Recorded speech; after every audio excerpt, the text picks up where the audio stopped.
question is to the Minister of Infrastructure. And Minister, along with many of my colleagues, I can assure you I had a fabulous time at the International Plowing Match, which was hosted in Chatham, Kent. Yes.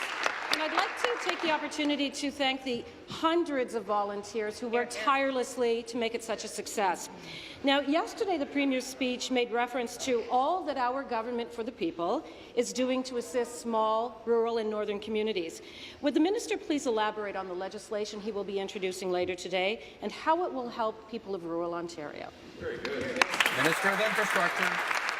Well, thank you very much for that great question. I'd first like to thank the member for her kind words of hospitality regarding her enjoyment at the International Plowing Match yesterday. I'm extremely grateful, as I said earlier today, Mr. Speaker, for the opportunity to have showcased my riding of Lambton, Kent, Middlesex, the community of Pancor in the municipality of Chatham, Kent, and to bring attention to the rural issues and the rural way of life for those families. Mr. Speaker, later today, I'm extremely honoured to introduce my first piece of legislation as the Minister of Infrastructure entitled the Access to Natural Gas Act. This legislation will propose to facilitate the expansion of access to natural gas by working with the Ontario Energy Board to develop regulations to expand the private sector's participation in community projects. Speaker, we told the people and businesses in rural and northern Ontario that we intend to expand natural gas. Ontario is open for business.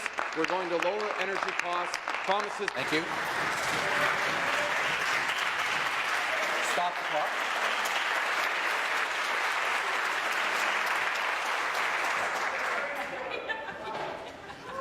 Start the clock. Supplementary.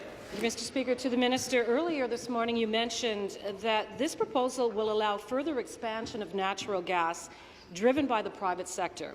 Now, given that the Access to Natural Gas Act proposes to enable further expansion of natural gas projects driven by the private sector, I know that many of my colleagues and people from right across rural and northern communities are keen to hear more about how this program will impact the rural economy and agricultural competitiveness. My question is, how many communities will now be able to access natural gas, and how does this program compare to the previous one? Minister.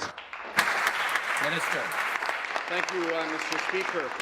As the Premier had mentioned at the Plowing Match, our new program will allow for 78 communities and 33,000 households to have access to reliable, cost-effective and clean natural gas who previously were dependent on electric heat, propane, oil and diesel to heat their homes.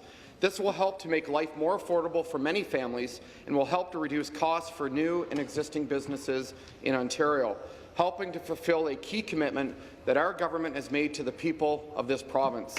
For example, this program will help rural and agricultural communities by providing farmers with more opportunities to leverage modern technology to grow food and provide support for a booming greenhouse industry. This program will provide more communities with reliable access to clean natural gas in a cost-effective way to minimize the burden on the taxpayer. While the previous Liberal government limited private sector innovation and efficiencies, our government will listen to the real experts, the people of Ontario, and partner with. Thank you.